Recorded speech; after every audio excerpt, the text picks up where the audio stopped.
வணக்கம் நண்பர்களே. கதை கேட்க இணைந்திருக்கும் உங்கள் அத்தனை பேரையும் அன்போடு வரவேற்கிறேன். சமீப காலமாக நாம் பல இழப்புகளை பற்றி அறிந்து வருகிறோம். அதிலும் குறிப்பாக சுசாந்த் சிங் ராஜ்புட் அவர்கள் தற்கொலை செய்து கொண்ட செய்தி இந்தியாவையே அதிர்வலைக்குள் உள்ளாக்கியது.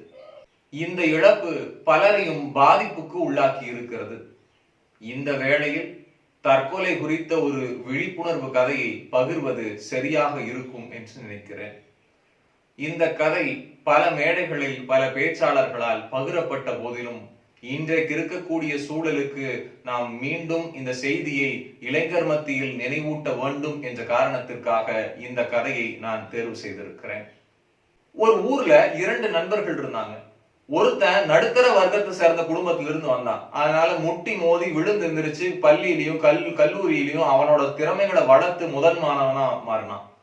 ஆனா இன்னொரு நண்பன் அவங்க அப்பாவே ஒரு பிசினஸ் மேன், ரொம்ப செல்வ செழிப்பான குடும்பம். அதனால மெத்தனமா இருந்தா பள்ளியிலையும் கல்லூரியிலையும் ஒரு சுமாரான மாணவனாக இருந்தான். இந்த இரண்டு நண்பர்களும் பள்ளி கல்லூரி படிப்பை முடிச்சதுக்கு அப்புறம் வாழ்க்கை பயணத்துல கால் எடுத்து வைக்கிறாங்க. இந்த செல்வ செழிப்பான குடும்பத்தை சேர்ந்த நண்பன் அவங்க அப்பாவே பிசினஸ் மேன் தான் அப்படிங்கறனால படிப்பு முடிச்சதுக்கு அப்புறம் அவங்க அப்பாவோட பிசினஸ இவன் எடுத்துட்டு அந்த கம்பெனிக்கு இவன் சிஇஓவா மாறிட்டான்.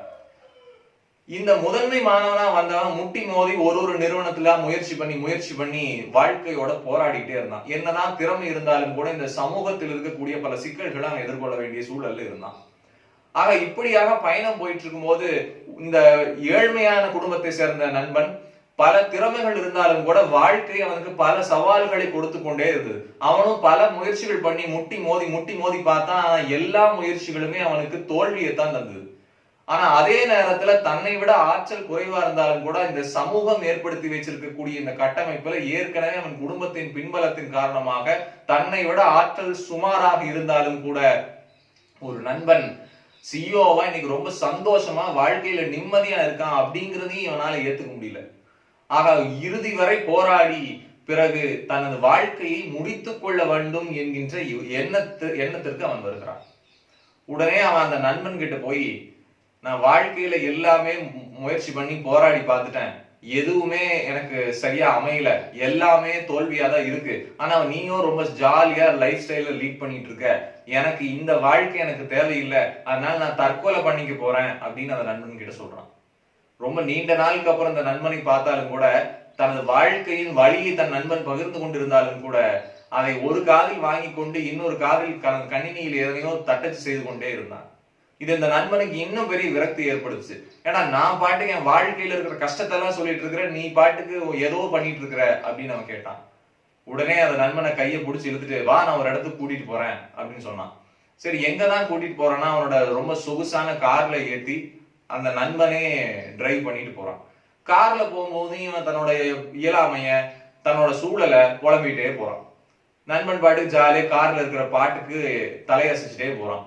இவன் சொல்றத அவன் கேட்ட மாதிரியே இவனுக்கு தெரியல. இது இவனுக்கு இன்னமும் கோபத்தை ஏற்படுத்துது.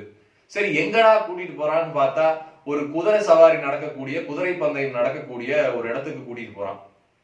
இது இந்த நண்பனை இன்னும் பெரிய கோபத்துக்கு ஆளாக்கியது.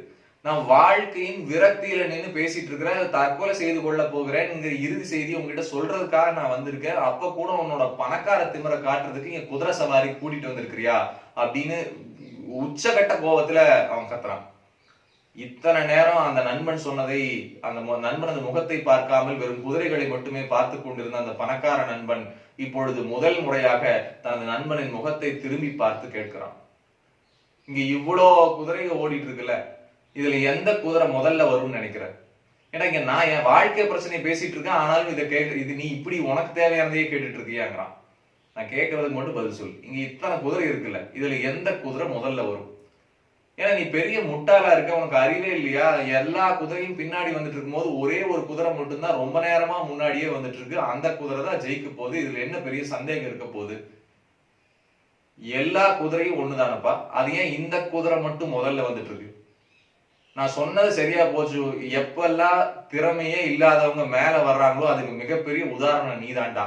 எல்லா குதிரையும் ஒண்ணுதான், அந்த குதிரைக்கு மேல ஜாக்கின்னு ஒருத்தர் உட்கார்ந்துட்டு இருக்கிறான் பாரு, அந்த ஜாக்கி வந்துட்டு அந்த குதிரையை வேகமா ஓடுறதுக்காக குச்சி வச்சு விளாசுறான், அந்த குதிரை பாட்டுக்கு வேகமா ஓடிட்டு இருக்குது. இப்ப நண்பன் சொன்னான், நாம் எல்லாம் குதிரைகள், நாம் எல்லாம் குதிரைகள், நமக்கு மேல ஜாக்கின்னு இறைவன் ஒருத்தன் உட்கார்ந்துட்டு இருக்கான். எப்பெல்லாம் நம்ம வேகமா போகணும்னு நினைக்கிறானோ அப்பெல்லாம் துன்பம்ங்கிற சாட்டையை வச்சு ஒரு விளாசுறான், நம்ம முன்னாடி போயிட்டே இருக்கோம். ஆக இறைவன் எண்ணக்கூடிய ஜாக்கி நம் மீது துன்பம் என்கின்ற சாட்டையை வைத்து விளாசும் பொழுது நாம் இன்னும் வேகமாக ஓட வேண்டும் என்று அவன் நினைக்கிறான். ஆனால் நாமோ அதனை தண்டனை என்று எடுத்துக்கொண்டு மற்ற குதிரைகளைப் போல அங்கேயே சுருண்டு கொண்டு படுத்து விடுகிறோம். ஆக உடனே அந்த நண்பனுக்கு இப்பதான் புரிய ஆரம்பிச்சது. ஆக இது ஒரு கதையாக மேடைகளிலே பல பேச்சாளர்கள் சொல்வார்கள். ஆக எப்பொழுதெல்லாம் நமக்கு சவால்களும் வலிகளும் வேதனைகளையும் இந்த வாழ்க்கை தருகிறதோ நம்மிடம் ஆற்றல் இருக்கிறது, இன்னமும் நம்மை வேகமாக ஓட வைப்பதற்கு இறைவன் என்கின்ற ஜாக்கி நம்மை துன்பம் என்கின்ற சாட்டையால் அடிக்கிறான் என்று நாம் புரிந்து கொண்டால் இன்னும் வேகமாக ஓடி மற்ற குதிரைகளை விட நாம் முன்னோடி குதிரையாக, முதன்மை குதிரையாக, வெற்றிக்குரிய குதிரையாக மாறுவோம். வலிகளை தாங்கக்கூடியவர்கள் தான் முதன்மையாக வருகிறார்கள். இந்த சமூகம் ஏற்படுத்தி கொடுக்கக்கூடிய கட்டமைப்புகளோடு சிலர் பிறந்திருக்கலாம், அந்த கட்டமைப்புகள் இல்லாமல் சிலர் இருக்கலாம். ஆனால் இந்த சமூகம் நமக்கான வழிகளையும் வேதனைகளையும் நமக்கு பாடமாக்கி கொண்டிருக்கிறது என்பதனை நாம் புரிந்து கொண்டால் மிக நிச்சயமாக வெற்றி நமது அருகில் இருக்கும். இதுக்கு ரொம்ப எளிமையான ஒரு விஷயத்த சொல்லணும். போன வாரம் தந்தையர் தின சிறப்பா யுவராஜ் சிங் பத்தி, கிரிக்கெட் பத்தி பேசுனதுனால நான் ஒரு விஷயம் சொல்றேன். நீங்க இப்ப எல்லாம் எந்த கிரிக்கெட் வீரர்களை எல்லாம் மிகச்சிறந்த வீரர்கள் நீங்க சொல்றீங்களோ அந்த மிகச்சிறந்த வீரர்களை சிலரோட பெயரை நான் பட்டியலிடுறேன். MS Dhoni, Wasim Jaffer, Suresh Raina, Sachin Tendulkar, Krishnamachari Srikanth, VVS Lakshman. இந்த பெயர்கள் எல்லாம் மிக நிச்சயமாக இந்திய கிரிக்கெட்டிலே ஒவ்வொருத்தரும் தங்களோட தனித்துவத்தின் மூலமாக முத்திரை பதித்தவர்கள். ஆனா நான் ஒரு விஷயத்த சொன்னா நீங்க நம்ப மாட்டீங்க. இந்த ஒவ்வொரு வீரருமே ஏதோ ஒரு விதத்தில் தனித்துவம் பெற்றவர்களாக இருக்கிறார்கள். ஆனா இந்த எல்லா வீரர்களும் முதல் அவங்க ஆடின ஒன் டே இன்டர்நேஷனல்ல அவங்க வாங்கின ஸ்கோர் 0. Duck out batsman. நீங்க யோசிச்சு பார்க்கலாம், இந்தியாவுக்காக விளையாடணுங்கிற ஒரு கனவோடு இருக்கும் போது முதல்ல அந்த வாய்ப்பு கிடைக்குது. அந்த வாய்ப்பு கிடைச்சு ஆடக்கூடிய முதல் போட்டியில் டக் அவுட். ஆனால் மனம் தளராமல் அதற்கு பிறகு அவர்கள் செய்ததெல்லாம் இமாலய சாதனையாக மாறி இருக்கிறது. தோனியோ, டெண்டுல்கரோ, ரெய்னாவோ, ஸ்ரீகாந்தோ முதல் போட்டியில டக் அவுட் ஆனதுனால உடனே அவங்க வாழ்க்கையை இருண்டு போனதா நினைக்கல. அவர்களுக்கு அவர்கள் திறமை மீது நம்பிக்கை இருந்தது. அதனால்தான் இமாலய நாயகர்களாக இன்றைக்கும் இருக்கிறார்கள். ஆக இந்த செய்தியை நாம் புரிந்து கொண்டால் எப்பொழுதெல்லாம் நமது வாழ்க்கையை இன்னல் சூழ்ந்து கொண்டே இருக்கிறதோ நாம் இன்னும் ஒரு படி மேலே சென்று நிற்க போகிறோம் என்பதனையே இந்த கதை நமக்கு உணர்த்துகிறது. மீண்டும் அடுத்த வாரம் சந்திப்போம். நன்றி, வணக்கம்.